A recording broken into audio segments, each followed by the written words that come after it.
Hello viewers, Italy প্রবাসীদের ভাষা শেখার জন্য আমাদের আজকের ভিডিওতে রয়েছে ইতালিয়ান ভাষার গুরুত্বপূর্ণ 100টি শব্দার্থ বাংলা অনুবাদ করা। আপনারা যারা ইতালিতে নতুন এসেছেন বা পরবর্তীতে আসবেন তারা সকলে অবশ্যই এই বেসিক শব্দার্থগুলো মুখস্থ করে রাখবেন। ভিডিওগুলো ভালো লাগলে অবশ্যই লাইক, কমেন্ট এবং বন্ধুবান্ধবদের কাছে শেয়ার করে দিবেন। আর আমাদের চ্যানেলটিতে যারা একদম নতুন তারা সকলে সাবস্ক্রাইব করে রাখবেন। প্রতিনিয়ত ইতালিয়ান ভাষা শেখার ভিডিও পেয়ে যাবেন। তো চলুন আমাদের আজকের ভিডিওটি শুরু করা যাক। ভিউয়ার্স, প্রথম শব্দার্থটি রেখেছি টেবিল। আমরা আজকে অসংখ্য শব্দ শেখাবো, দুইটা পার্ট করব, আজকে একটা পার্ট এবং পরবর্তীতে আরেকটা পার্ট দেবো। এমন টোটাল 100টা শব্দ থাকবে। তো প্রথমে আছে টেবিলকে আমরা ইতালিয়ান ভাষাতে বলবো তা বলো। তা বলো বা তা বলো মানে হচ্ছে টেবিল। তা বলো এমনটা বলবো। এরপর টেবিলের পরবর্তীতে আছে চেয়ার। আমরা যে চেয়ারে বসি এই চেয়ারকে আমরা ইতালিয়ান ভাষাতে বলবো সেদিয়া। সেদিয়া মানে হচ্ছে চেয়ার। তার পরবর্তীতে আছে বাক্স। বাক্স বা বক্স, কোন একটা জিনিস রাখার জন্য বক্স বা বাক্স যেটাই বলি, এটাকে আমরা ইতালিয়ান ভাষাতে বলবো স্কাতোলা। স্কাতোলা মানে হচ্ছে বক্স বা বাক্স, একই কিন্তু স্কাতোলাও সেই একই। এরপর আছে থলে। থলে বা ব্যাগ যেটাই বলি, ব্যাগ বা থলে, এটাকে আমরা ইতালিয়ান ভাষাতে বলবো বোরসা। ইতালিয়ান শব্দার্থ বোরসা মানে হচ্ছে থলে বা ব্যাগ। আরেকটা হচ্ছে মাদুর। আমরা মাদুর পেতে যে বসি বা মাঝে মাঝে বাংলাদেশে আমরা মাদুর পেতে শুয়ে থাকতাম, তো এই মাদুরকে আমরা ইতালিয়ান ভাষাতে বলবো তাপ্পেতিনো। তাপ্পেতিনো মানে হচ্ছে মাদুর। এরপর আছে কাগজ। কাগজকে আমরা ইতালিয়ান ভাষাতে বলবো কার্তা। কার্তা মানে হচ্ছে কাগজ। কাগজ, কলম, তো এই কাগজটাকে আমরা ইতালিতে বলবো কার্তা। আবার কারতা মানে কিন্তু গাজর, কার্তা মানে কাগজ। তার পরবর্তীতে আছে কলম। কলম দিয়ে যে আমরা লেখি এই কলমকে আমরা ইতালিয়ান ভাষাতে বলবো পেন্না। পেন্না, পেন বলি ইংরেজিতে, আর পেন্না বলবো ইতালিতে, একটু ডিফাইন্ড করব, পেন্না। এরপর আছে পড়াশোনা। পড়াশোনা বা অধ্যয়ন, এটাকে আমরা ইতালিয়ান ভাষাতে বলবো স্তুদিয়ান্দো। স্তুদিয়ান্দো মানে পড়াশোনা। অনেকে বলবেন ভাই তুমি আগে শিখিয়েছো স্তুদিয়ারে। স্তুদিয়ারে বলি কখন, যখন ইতালিয়ান ভাষার ভার্ব করি তখন হচ্ছে পড়াশোনা করা, এটাকে বলা হয় স্তুদিয়ারে। তো এর পরবর্তী শব্দটি এখানে আছে নিরাপদ। নিরাপদ এটাকে আমরা ইতালিয়ান ভাষাতে বলবো সিকুরো। সিকুরো মানে হচ্ছে নিরাপদ। এখন নিরাপদের পরবর্তী শব্দটি এখানে রেখেছি বিপদ। বিপদ এটাকে আমরা ইতালিয়ান ভাষাতে কি বলবো, আমরা বলবো পেরিকোলো। পেরিকোলো মানে হচ্ছে বিপদ, কোন একটা বিপদ সংকেত, বা অনেক ক্ষেত্রে আমরা পেরিকোলো শব্দটা ব্যবহার করে থাকি। এর পরবর্তী শব্দটি এখানে আছে সুখ। সুখ, সুখের সাথে তো সবাই পরিচিত আছেন, মানে এই শব্দটার সাথে বাংলা। তো এই সুখকে আমরা ইতালিয়ান ভাষাতে বলবো ফেলিচিতা। ফেলিচিতা মানে হচ্ছে সুখ, ফেলিচিতা। আর সুখের সাথে আরেকটা শব্দ, সেটা হচ্ছে দুঃখ বা দুঃখ। দুঃখ এটাকে আমরা বলবো ত্রিস্তেচ্ছা। ত্রিস্তেচ্ছা মানে হচ্ছে দুঃখ। এর পরবর্তী শব্দটি আছে হাসি। হাসি এটাকে আমরা ইতালিয়ান ভাষাতে বলবো সররিজো। সররিজো মানে হচ্ছে হাসি। এখন রিজো মানে তো ভাত, আর হাসিকে আমরা বলবো সররিজো। সররিজো। এরপর আছে কান্না। হাসি কান্না, কান্না করা। কান্না করা না, আসলে কান্না এটাকে বলা হয় পিয়ান্তো। পিয়ান্তো মানে কান্না। ভিউয়ার্স, প্রত্যেকটা শব্দকে একটু মনোযোগ সহকারে দেখবেন, আশা করি তাহলে মুখস্থ করতে বা পরবর্তীতে বলতে খুব মানে খুব সহজ হবে, আপনার কাছে ইজি হবে। তো এখন আছে ধূমপান। ধূমপান এটাকে আমরা ইতালিয়ান ভাষাতে বলবো ফুমারে। ইতালিয়ান শব্দার্থ ফুমারে মানে হচ্ছে ধূমপান বা ধূমপান করা। এরপর আছে আগুন। আগুন এটাকে আমরা ইতালিয়ান ভাষাতে বলবো ফুয়াকো। ফুয়াকো মানে হচ্ছে আগুন।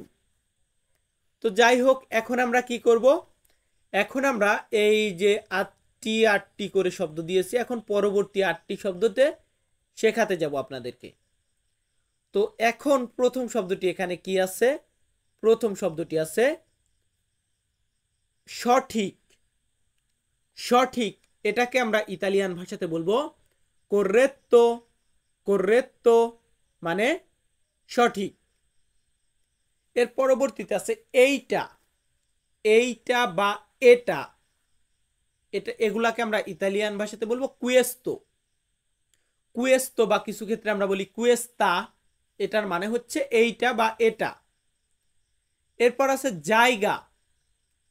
কোনো একটা জায়গা বা কোনো একটা স্থান, এই জায়গা বা স্থান স্থান বোঝাতে আমরা ইতালিয়ান ভাষাতে বলবো লুয়াগো। ইতালিয়ান শব্দার্থ লুয়াগো মানে হচ্ছে জায়গা বা স্থান। এরপর আছে কি হাওয়া। হাওয়া বা বাতাস এটাকে আমরা বলবো ভেন্তো। ভেন্তো মানে হচ্ছে হাওয়া বা বাতাস। আর ভেন্তি বললে সেটা আবার হবে কিন্তু 20 বা 20, আর হাওয়া বা বাতাসকে বলবো ভেন্তো। এর পরবর্তীতে আছে অনেক। অনেক বা বেশি এটা বলতে গেলে আমরা ইতালিয়ান ভাষাতে বলবো মোলতো। মোলতো মানে হচ্ছে অনেক বা বেশি। এরপরে আছে সুন্দর। সুন্দর এটাকে আমরা ইতালিয়ান ভাষাতে বলবো বেল্লিসিমো। বেল্লিসিমো ইতালিয়ান শব্দার্থ, এটার বাংলা হচ্ছে সুন্দর বা কিছু ক্ষেত্রে আমরা বেল্লো বলে থাকি। এর পরবর্তীতে আছে আমার। আমার এটাকে আমরা ইতালিয়ান ভাষাতে বলবো মিও। মিও মানে হচ্ছে আমার। ইংরেজিতে আমরা মাই বলে থাকি, মাই মানে আমার, কিন্তু ইতালিতে আমরা বলবো মিও। মিও মানে আমার, তুও মানে তোমার। এরপর আছে কি শরীর। শরীরকে আমরা ইতালিয়ান ভাষাতে বলবো কর্পো। ইতালিয়ান শব্দার্থ কর্পো মানে হচ্ছে শরীর বা বডি। আমাদের হাত, নাক, কান, মুখ ইত্যাদি, মাথা সবকিছু নিয়ে তো শরীর, সবকিছু নিয়েই হচ্ছে কর্পো। সো ভিউয়ার্স, কোনো কিছু বুঝতে না পারলে অবশ্যই ভিডিওতে একটি কমেন্ট করবেন, আর ভিডিওগুলো যদি ভালো লাগে তাহলে বন্ধু বান্ধবদের কাছে শেয়ার করে দিবেন। তো আমরা পরবর্তী ধাপের শব্দগুলো শেখাতে যাচ্ছি। এখানে যে শব্দটি প্রথমে আছে সেটা হচ্ছে বোতল। ধরুন একটা পানির বোতল, একটা পেপসির বোতল। তো বোতলকে আমরা ইতালিয়ান ভাষাতে বলবো বোত্তিলিয়া। বোত্তিলিয়া মানে হচ্ছে বোতল। এর পরবর্তী শব্দটি আছে পানি। পানি বা জল এটাকে আমরা ইতালিয়ান ভাষাতে বলবো আকোয়া। আকোয়া মানে হচ্ছে পানি বা জল। এর পরবর্তীতে রেখেছি জুস। জুস বা শরবত। জুস, শরবত বা রস একই তো। এটাকে আমরা ইতালিয়ান ভাষাতে বলতে পারি সুক্কো। ইতালিয়ান শব্দার্থ সুক্কো মানে হচ্ছে জুস বা রস। তার পরবর্তীতে আছে দুধ। আমরা যে দুধ খাই, দুধ, ইংরেজিতে বলি মিল্ক, এটাকে আমরা ইতালিতে বলবো লাত্তে। ইতালিয়ান শব্দ লাত্তে মানে হচ্ছে দুধ। তার পরবর্তীতে আছে তেল। তেল এটাকে আমরা ইতালিয়ান ভাষাতে বলবো অলিও। অলিও মানে হচ্ছে তেল। বলুন তো কি মানে? আমার সাথে সাথে প্রত্যেকটা শব্দ উচ্চারণ করবেন, আমার প্রায় ভিডিওতেই বলে থাকি, তো কেউ বিরক্ত হবেন না। বলি কেন? যাতে আপনারা পরবর্তীতে উচ্চারণ করতে কোনো সমস্যার সম্মুখীন না হন। সো ভিউয়ার্স, পরবর্তী শব্দটি এখানে রেখেছি ওজন। ওজন বা ওয়েট, এটাকে আমরা ইতালিয়ান ভাষাতে বলবো পেসো। পেসো বা পেসো এমনটা বলবো, পেসো মানে ওজন। এরপর আছে বয়স। বয়স এটাকে আমরা ইতালিয়ান ভাষাতে বলবো এতা। এতা মানে হচ্ছে বয়স, কাউকে বয়স জিজ্ঞাসা করতেছি তো সেই ক্ষেত্রে আমরা এতা শব্দটা ইউজ করব, এতা মানে বয়স। তারপর আছে কি সময়। সময়কে আমরা ইতালিয়ান ভাষাতে বলবো টেম্পো। টেম্পো মানে সময় বা টাইম, টাইমও যা টেম্পো তা, মানেটা কি সময়, টেম্পো। সো ভিউয়ার্স, আমরা এর পরবর্তীতে যে 8টি শব্দ দেব এটাই হচ্ছে লাস্ট স্টেপ আমাদের আজকের ভিডিওর। আর বলেছি 100টা শব্দ শেখাবো, তো 100টা শব্দর এখানে কিছুটা দিলাম আর একটা ভিডিওতে সবগুলা দিয়ে দেব। তো এখন আছে পশু। পশুকে আমরা ইতালিয়ান ভাষাতে বলবো আনিমালে। আনিমালে মানে হচ্ছে পশু, ইংরেজিতে আমরা বলি অ্যানিমেল, কিন্তু ইতালিয়ান ভাষাতে এটাকে আমরা বলবো আনিমালে।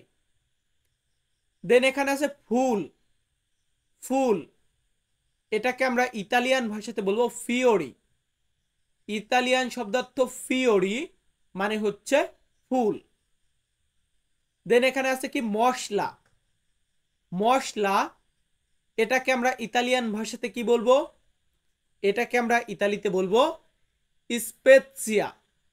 স্পেজিয়া মানে হচ্ছে মশলা।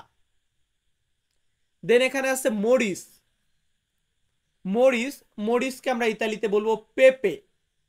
পেপে মানে হচ্ছে মরিচ। আসলে পেপে নামে কিন্তু আমাদের বাংলাদেশে একটা সবজি আছে, বাট ইতালিতে আমরা এটাকে মানে মরিচকে আমরা পেপে বলবো, যেটাকে আমরা বাংলাদেশে মরিচ বলি। দেন কি রয়েছে এখানে লবণ। লবণ বা সল্ট এটাকে আমরা ইতালিয়ান ভাষাতে বলবো সালে। সালে মানে হচ্ছে লবণ। সালে মানে কি লবণ। তার পরবর্তী শব্দটি আছে আলু। সবজি হিসেবে আমরা বাংলাদেশে যেটাকে আলু বলি, এই আলুকে আমরা ইতালিয়ান ভাষাতে বলবো পাতাতে। পাতাতে মানে হচ্ছে আলু। পাতাতে মানে আলু। তারপরে আছে কি মাংস। এই মাংস শব্দটা দিয়ে আজকের ভিডিও শেষ করব। তো এই মাংস বা গোস্ত এটাকে আমরা ইতালিয়ান ভাষাতে বলবো কার্নে। কার্নে মানে হচ্ছে মাংস বা গোস্ত। তো ভিউয়ার্স, যাই হোক, মাংস শব্দটার নিচে আরেকটা শব্দ দিয়ে দিয়েছি, এটা হচ্ছে শেষ। শেষ এটাকে আমরা ইতালিয়ান ভাষাতে বলবো ফিনে। ইতালিয়ান শব্দার্থ ফিনে মানে হচ্ছে মাংস। সো ভিউয়ার্স, আমাদের আজকের ভিডিওটি এখানেই শেষ করব। আপনাদের কাছে যদি ভিডিওটা ভালো লেগে থাকে তাহলে অবশ্যই লাইক, কমেন্ট এবং বন্ধু বান্ধবদের কাছে শেয়ার করে দিবেন। আর আমাদের চ্যানেলটিতে যারা একদম নতুন তারা সকলে সাবস্ক্রাইব করে পাশে থাকা বেল বাটনটি অন করে দিবেন। সকলে ভালো থাকবেন, সুস্থ থাকবেন, ধন্যবাদ।